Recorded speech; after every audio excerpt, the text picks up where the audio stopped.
Is James Gunn the GOAT comic book movie director? What's going on, guys? I'm Chris and welcome back to another video. So today I'm ranking all 6 James Gunn directed Marvel and DC projects. This ranges from movies to TV shows. Before I get into this thing, be sure to hit that like button, comment down below your ranking of the James Gunn directed Marvel and DC projects, and of course subscribe and hit that notification bell. I'm so close to hitting my goal of 75,000 subscribers here on the channel. It would mean a lot. Without further ado, let's dive right in. So something had to come in last place, and that's going to be the Guardians of the Galaxy Holiday Special. Now this is still an amazing piece of media that was released on Disney Plus last year. It's about 44 minutes long. It is a quick hitter holiday fun time. We've got the Guardians of the Galaxy, specifically Drax and Mantis, going to Earth, and they end up kidnapping Kevin Bacon to try and make Peter Quill feel better because he's a bit down in the dumps about losing Gamora post Avengers Infinity War and Endgame. The movie has that holiday cheer, but it has some fantastic original music that was written for the special. All the songs I threw on my Christmas playlist last year, and some of them are bops. I don't know what Christmas is, but Christmas time is here.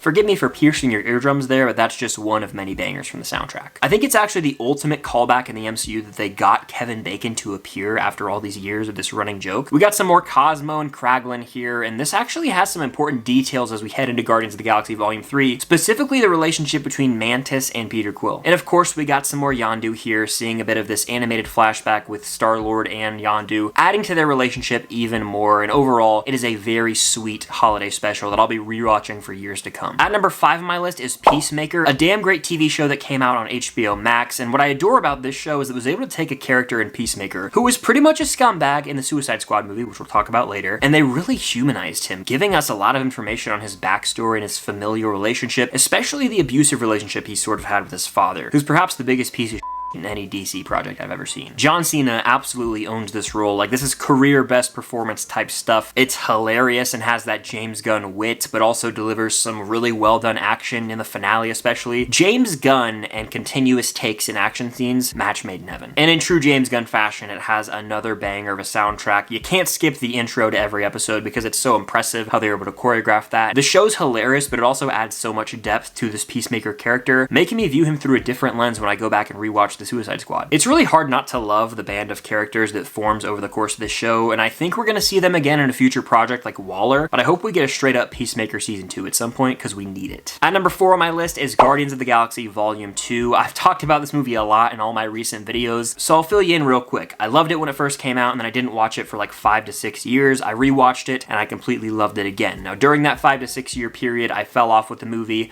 I somehow tricked myself into thinking I didn't like it, which was total BS. Certain aspects of this movie are executed better than the first, notably the villain and Ego. He's damn great in my opinion. You've got the soundtrack that's almost better than the first as well, and the humor. In fact, the stakes of this movie are a lot higher than in the first Guardians, but it does lose me a little bit in the opening 20 or so minutes when we're jumping all over the place with different planetary settings. It's a little too much. And the movie can be a little overstuffed at times, but I still ended up being so emotionally moved as the credits rolled. This movie is a huge hit for me, and I did a complete 180 on it. At number 3 is The Suicide Squad. Not to be confused with 2016 Suicide Squad, which might be the worst movie I've ever seen. This is the real Suicide Squad. Talk about a movie that full sends. I mean, in the first 10 minutes, there's blood and guts flying all over the place. Main characters that we thought were going to be main characters are getting killed off left and right, like slaughtered. And the violence doesn't stop. It's very over the top, and it knows it. It's got that distinct James Gunn humor that just makes me laugh out loud. Margot Robbie crushes it as Harley Quinn. Idris Elba as Bloodsport's great. Of course, the aforementioned John Cena is Peacemaker here, and he's kind of a douchebag in this movie. You want to punch him in the face. Rick Flag's another one of those characters who slept on as well. Like, everyone in this movie. Polka Dot Man, King Shark, Ratcatcher 2. There's so many wacky characters that you grow to appreciate and love over the course of the movie and even feel heartbroken for at times. It's so smart in a James Gunn way. It was a big win for DC. In fact, it is actually my favorite DCEU movie to date, and I hope we get more with the characters that survived this movie. Will that happen? I don't know what the current state of DC is. It's hard to say, but I would be game for the Suicide Squad Part 2. My runner-up is going to be Guardians of the Galaxy Volume 1. That's right, the one that started it all for the Guardians in the MCU is my runner-up. This is a classic MCU movie. I've said this a million times, but it really was a risk for Marvel that paid off. The trailer just looked bizarre. I remember seeing it in theaters. I was like, I don't know if that movie's going to be any good. Turns out, anyone who doubted this movie was wrong because it slaps. It's this ragtag group of characters that we end up growing to love over the course of the movie. It has action, humor, heart, a banging soundtrack just like all the other films in this franchise, and it really stood on its own in a crowd of of comic book movies, went against the formula that we'd all seen before and makes it super memorable. It's an all-timer for the MCU. But my number one James Gunn directed Marvel/DC project is Guardians of the Galaxy Volume 3. This movie has not left my mind since I first watched it. It is everything I love about the Guardians and then some. Everyone had a perfect ending. I think it might just be the best soundtrack of the bunch. The action, the humor, the heart, all of it. It was devastating at times. I just felt so heartbroken for characters as I was watching these tragic events unfold, but it was such a satisfying conclusion to this group of Guardians. It capped off this Guardians trilogy wonderfully, and I just felt so good as the credits rolled. It was a bittersweet feeling, but James Gunn, you did it. But that's just my ranking of all 6 James Gunn Marvel/DC directed projects. Let me know yours in the comments down below. Be sure to hit that like button, subscribe, and hit that notification bell to help me reach my goal of 75,000 subscribers here on the channel. It would mean a lot. I'm very close.